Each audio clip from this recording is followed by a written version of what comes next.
Hello, Hey, hello, best hello. Hey, best friends. Come on in the room. Come on in the room. Come on in the room. For those of you guys who have never been with us before and you have no idea who we are, I am Candy Sincerity Johnson. And I'm Sean Johnson. And together, typically what we do is we come to the table and we have difficult conversations.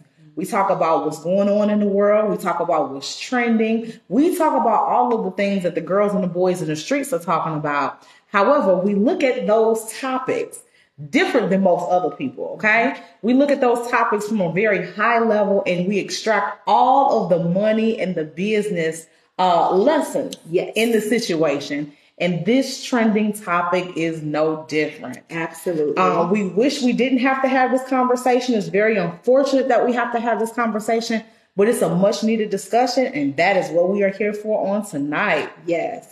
So shout out to all of the best friends. Shout out to all of our subscriber best friends.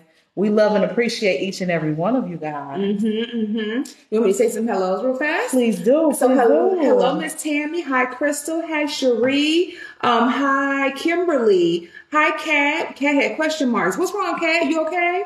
Hi, Miss Jacqueline. Hi, Diane. Hi, Tanya. Hello to all of you guys. Hello, Ursula, Melissa, and the list goes on. Yay. Hi, best friends over there, honey. The writing is this big, and Mama's vision is a mess. But hello over there as well. I don't want to butcher anybody's IG names, but hi to all of our best friends in the IG section. We love each and every one of you guys. Thank you so much for joining us. Yes. So we're excited to be back to the table, but not excited to have this conversation. Yes. Let me preface the conversation by saying this. Number one, first off, we are praying for Damar, and we are praying for his family. Absolutely. Anytime I give commentary, I give it from different perspectives, but this one is a little personal because I'm a mother and I'm the mother of a son. Sean is the mother of a son. And so, when we look at things that are happening to people, we oftentimes are like, man, that's somebody's baby. Yes. But to see the relationship between a mother and son, and to know that his mother was present when all of this happened, that hits a little bit harder. Yeah. So we first of all want to say that we're praying for the family. You have our complete and utter support. We don't know if you'll ever see this video or if anybody from the family will ever see this video, but we love and support you guys. If there's anything that we can do on our little platform, we certainly will do just that. Absolutely. So that's number one. Did you have any housekeeping items? I don't have any housekeeping items. Okay. Yeah. Okay. Perfect. So the way we like to typically, oops, I'm sorry, y'all, my phone slipped. The way we would like to typically start these conversations is Sean will typically give you background information. Information, some of it that you may know, some of it that you may not know, and then we're going to have the conversation. Yes. So, of course, we are doing this video in honor of Damar Hamlin. Like Candy said, we are praying for him in his recovery.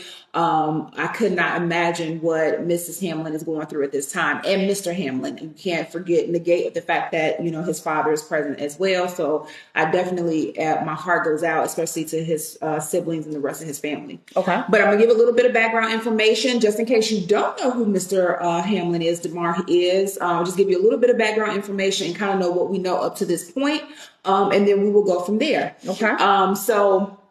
Damar was born to Nina and Mario. Okay, those are his parents. He's young. I have to understand how old I am, girl. When I start seeing these birth dates and these ages, I'll be like, good grief.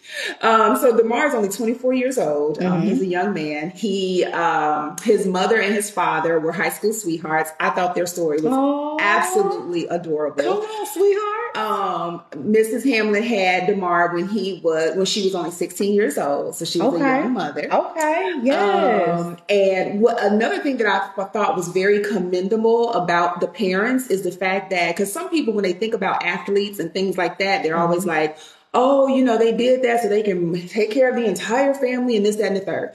Mr. and Mrs. Hamlin, did an amazing job with their kids. From the information that I found, they owned a cleaning business and ran a daycare. Yes, I'm not entrepreneurs. Yes. Okay. I'm not sure if they still have those businesses. I tried to find the information, but they at least, had that. He actually worked for the cleaning business when he was 12 years old. Damar did. So that was really cute. I thought that was amazing. Talking about bringing your kids up. They're from Pittsburgh, Pennsylvania, McKees Rock. So I don't know anything about Pittsburgh. I don't know if it's like a suburb of Pittsburgh. I don't know how that is, but I'm sure my Pennsylvania people will know. But he has always, from the information that I found, it seems like Damar always liked football. Okay. He played football at a young age. He ended up playing for the University of Pittsburgh. And then he was drafted by the Buffalo Bills in 2021. Wow. Amazing. He was drafted with a 4-year contract, and that started his career. He was a replacement player for like the first part of his career. And then he started this year after another player was out for the rest of the season due to an injury. So they bumped him up so that he could start. So that is just a little bit of background information. Now, the tragic accident that happened on yesterday, they were playing against Cincinnati. And he was tackling another young man from the other team, tackled him, got up, and then that's when the incident happened and he collapsed on the field. They are saying that it was cardiac arrest. I think that from the information that I found, they're still trying to really pinpoint what the cause was, what's really going on. There was a doctor who gave his opinion. He was not there on the scene. He has not treated Damar, but he was watching from home. And he said that from his professional opinion, it sounded like something called commodio cordis. And I was like, oh Lord, what is that? In short terms, in layman's terms, it's when you get a blunt force hit to the chest and it can cause your heart to stop. And he said the way that he described it is it has to happen like at the correct time. Like it has to be right when the heart is getting ready to beat again, which I thought was very, very odd. But he's like, it's something that's very rare, but it can happen if it lines up that way. And this is something that usually happens with younger athletes between the ages of 8 and 18, which was scary because our son is 9. He does not play football, but it just made me pause for a moment. He asked to play last year. Yes. He asked to play last year. I said no because one of my brothers, my youngest brother, had a very serious football injury. Okay? Go ahead. So they immediately went to his rescue, which I think that the responders did an amazing job. They were like right there for him. Started administering CPR. They immediately got him to the hospital, and he's hospitalized at the University of Cincinnati Medical Center. One of the friends, because they've been trying to give updates all day long, he is still in critical condition. The last information that I found was he's still sedated, but his vitals are stable, which very good is good. And one of his friends that are there said he's fighting. That's all he could say. And I saw that on a news report. He said he's fighting. And I'm like, fight on, okay? Fight, baby, fight. Look, on behalf of every mother across the nation, fight, baby, fight. Absolutely. So the doctors are saying that the first few days are the most critical. So, that's why I think the NFL community, the entire world is praying for him to get through this. But one of the things that I thought was also interesting, so of course we're praying for him, was he had founded an annual Christmas toy drive in 2020. It's that part for me. Listen to this, you guys. So he started an annual Christmas drive. His goal on the GoFundMe was only $2,500. That was his goal. He wanted to raise $2,500 so that he could provide toys to children for the Christmas season. He had reached that goal this year. He started in 2020. He didn't reach that goal until this year. However, once this incident occurred, last I checked, literally, I have the GoFundMe pulled up. That $2,500 goal has now raised $5.7 million. All of which has happened since the incident occurred. Talking about, wow. When I tell you that something that you can dream of that can be this small can turn into something you would not even imagine. It is now over $5.7 million. And it's legitimate. I know some people were a little, but it is a legitimate GoFundMe account. Wow. So that is the background information that I have for Damar. So thank you for sharing that. You are welcome. Thank you for sharing that. Now, earlier today, I put up a post. I saw this incident play out yesterday, because I kept seeing it on the news. I kept seeing the replay. So again, in full transparency, anybody who knows me, anybody who knows us, know I don't do football. I don't like football. It's not my sport. It's nothing against the football community. I just don't like football because I've always seen it as a dangerous sport. And anytime something happens to somebody close to you, it usually pushes you away from that thing, right?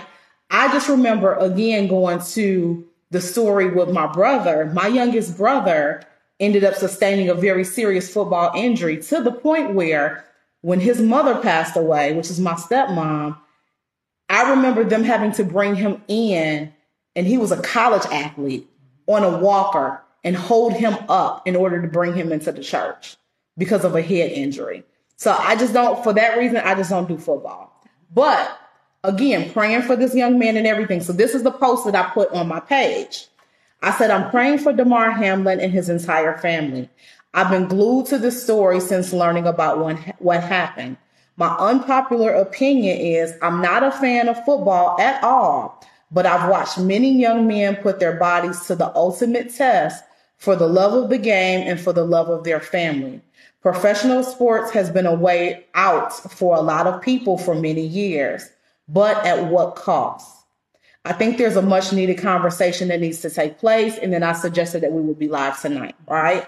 Now, majority of the comments were very positive. However, there was a young lady that had the rolling eyes response. And so, of course, me being me, I get under the post and I'm like, do you disagree with what I said? Mm-hmm. And she was like, I disagree. She disagreed with me saying that a lot of young people, young men in particular, see professional sports as a way out. Here's what I mean by that. For those of you guys who've seen our video, our money video yesterday, you know exactly what I'm talking about.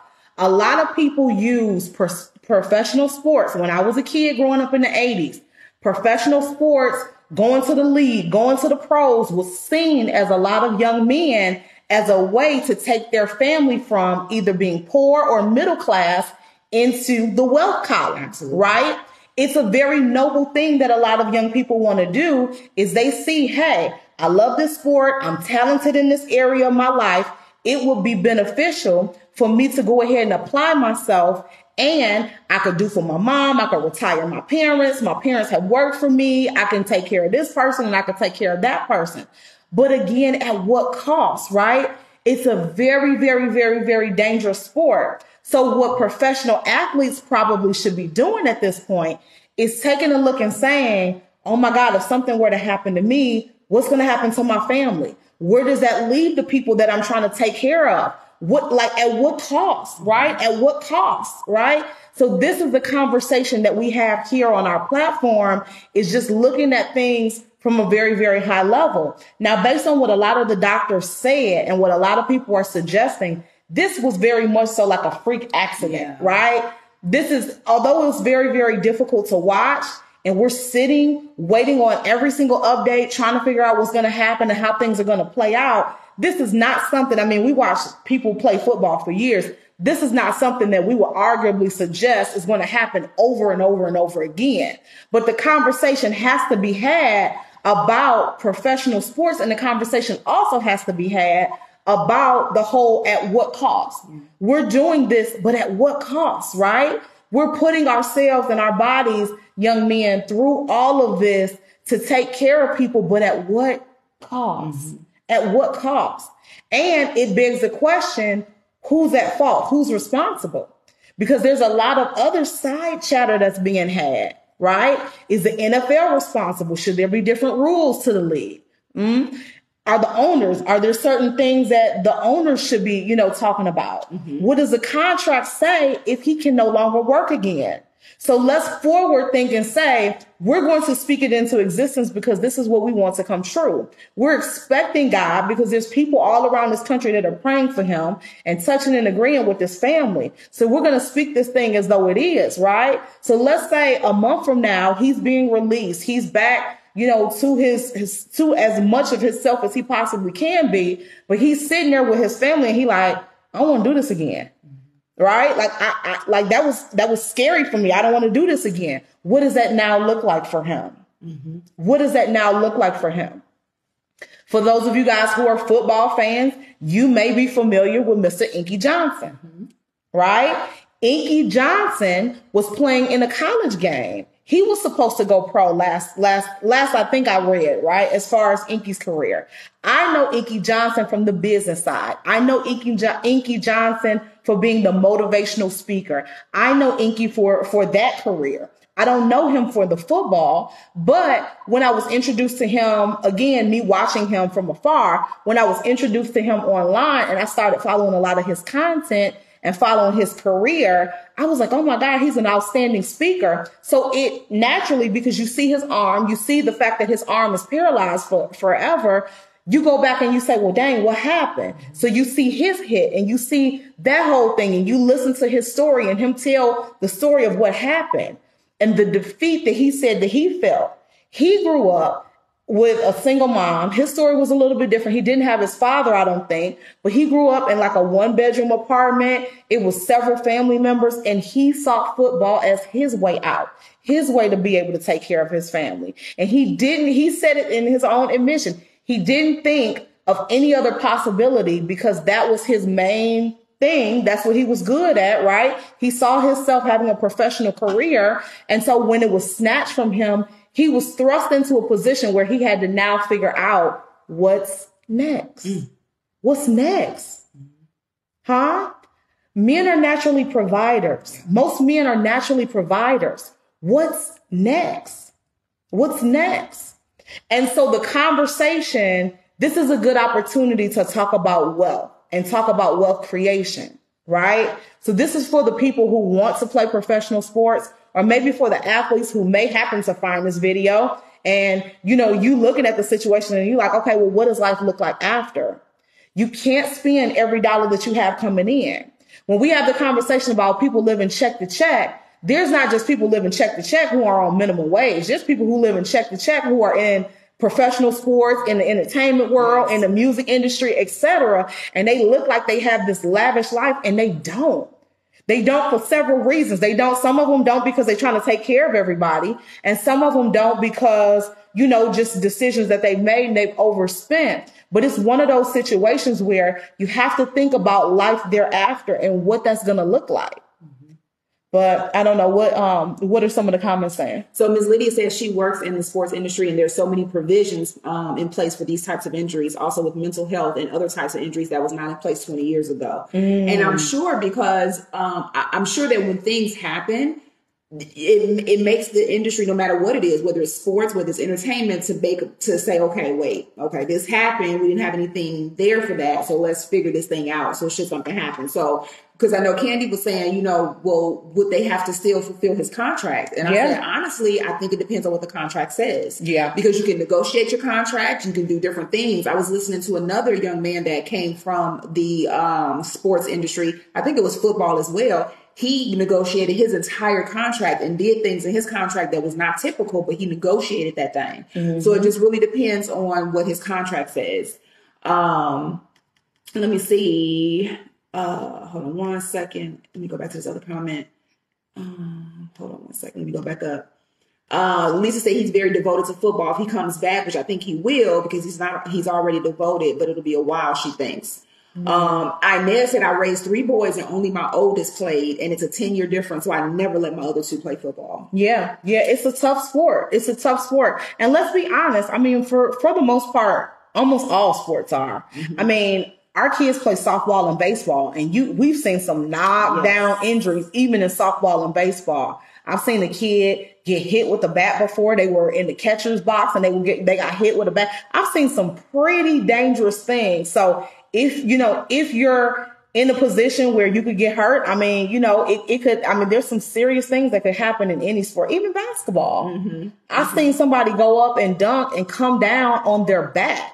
Mm. Yeah, this guy, it was a high school game when I was in high school. He came down, and I don't know if the guy pulled him down, but he came down, he landed on his back and ended up hitting the back of his head, and he went straight into a seizure. Wow. So yeah, I'm telling you, there's some, And that's basketball. You know, when people think basketball, a lot of times you think broken leg, broken arm, you know, this happened, that happened. But yeah. Yeah. But like I said, any kind of sport, anything, I mean, from track and field, I mean, you think the basic things that you'd be like, oh, nothing could ever happen. No, there's always a danger to it all. Yvonne said normally this injury comes from baseball. Oh, so she's saying that normally this type of injury comes with baseball. Probably being hit in the ball. The ball. Absolutely. Let me see. And Lydia said it's a work injury. So I don't know if it's similar to like workers' comp. I don't know. I don't know anything about sports, and I don't even want to start going down that road. But I mean, Lydia said she's in the sports industry, so yeah. It's an unfortunate thing because I mean, there's so many different. There's a lot of people always say, "Why do y'all always talk about money?" Money is not everything. Money is not everything. That's not what I'm ever suggesting. But money has to be a topic of conversation because it's how we eat, think, breathe, move, make decisions, make choices, etc. Right? Let's just look at this one situation, right? That happened yesterday. You had his mother at the game. We know, you know, and I know his mama ain't left his side.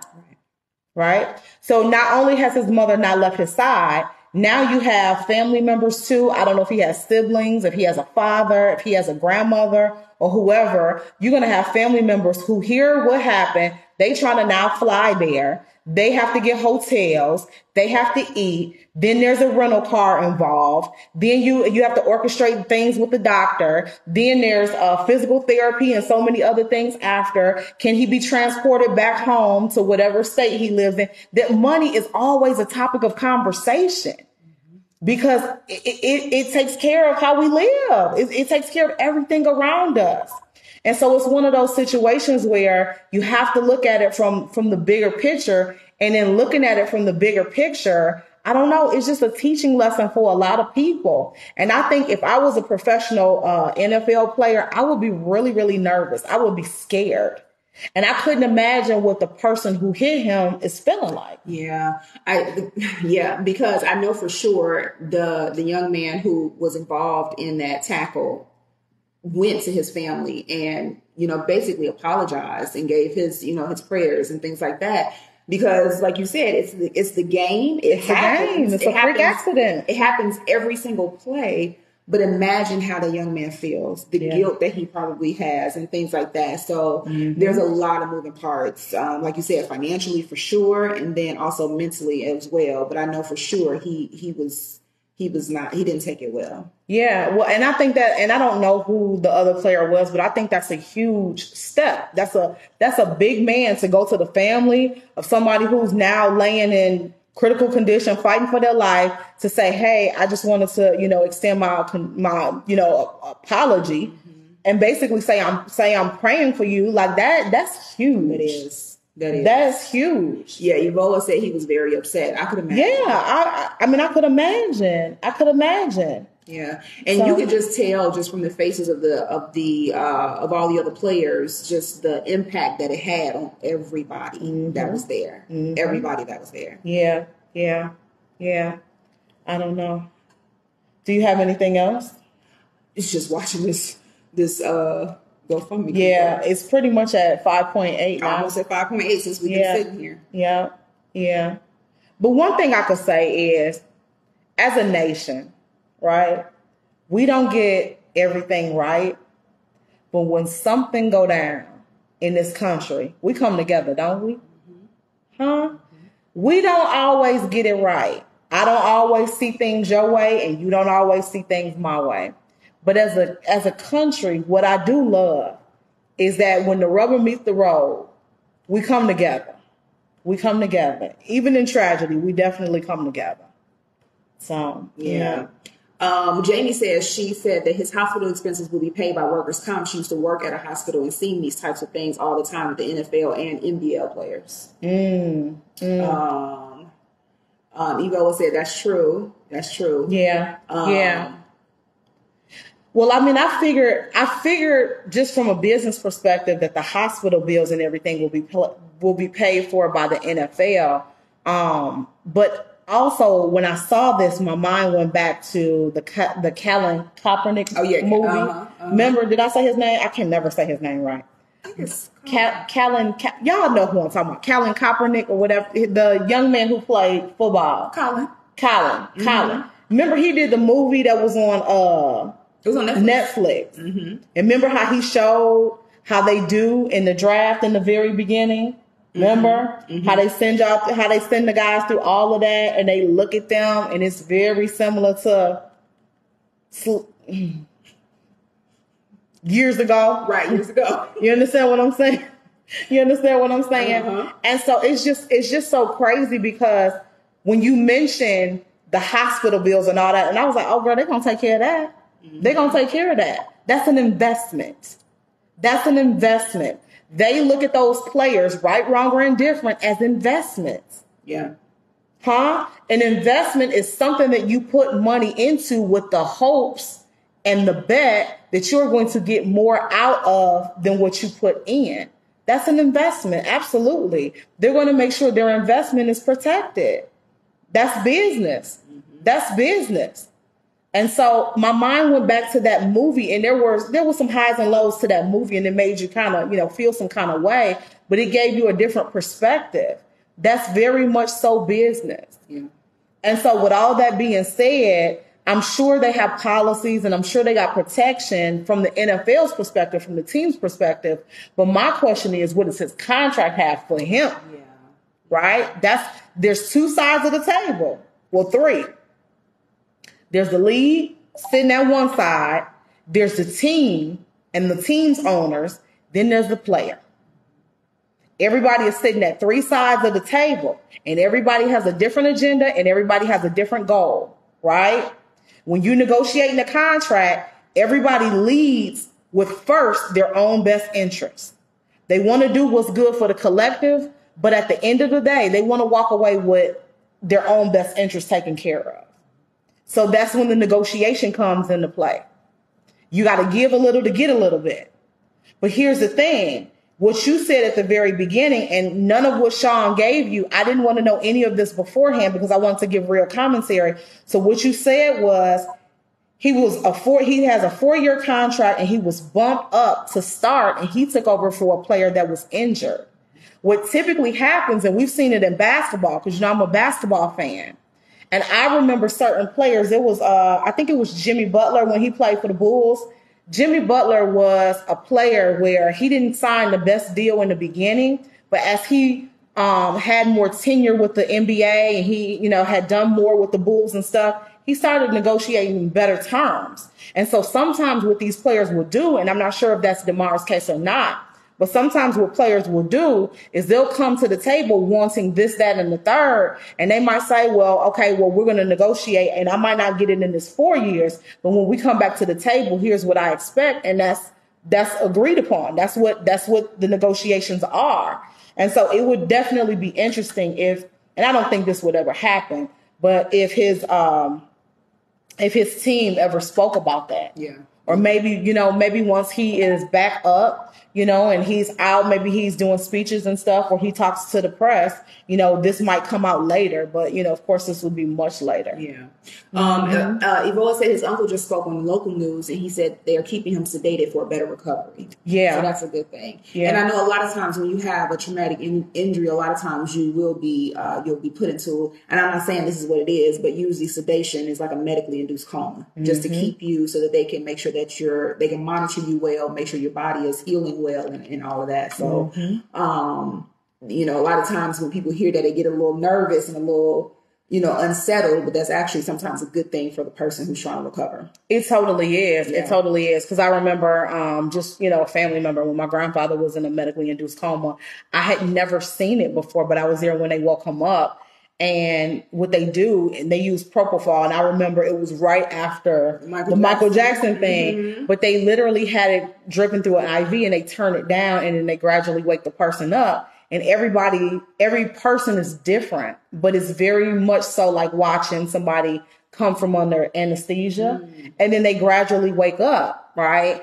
And so, just based on what I've read, and of course, I don't have a medical background, but they're probably doing that to protect his heart or to let his heart heal from the trauma that it sustained on yesterday. Absolutely. Yeah. So But yes, yes, yes. Did you have anything else to add? No, I don't have anything else to add. All right. Well, we appreciate you guys rocking with us. This definitely going to be watching this closely. We're going to be watching this case very, very closely. Again, we're praying for Damar. We're also praying for the family. Anybody connected to this family, definitely let them know that they are in our thoughts and prayers. But yeah, that's it for me. Absolutely. All right, y'all. We always say this: the absolute best is yet to come, but baby, we got work to do. See y'all later. Good night, best friend. Good night.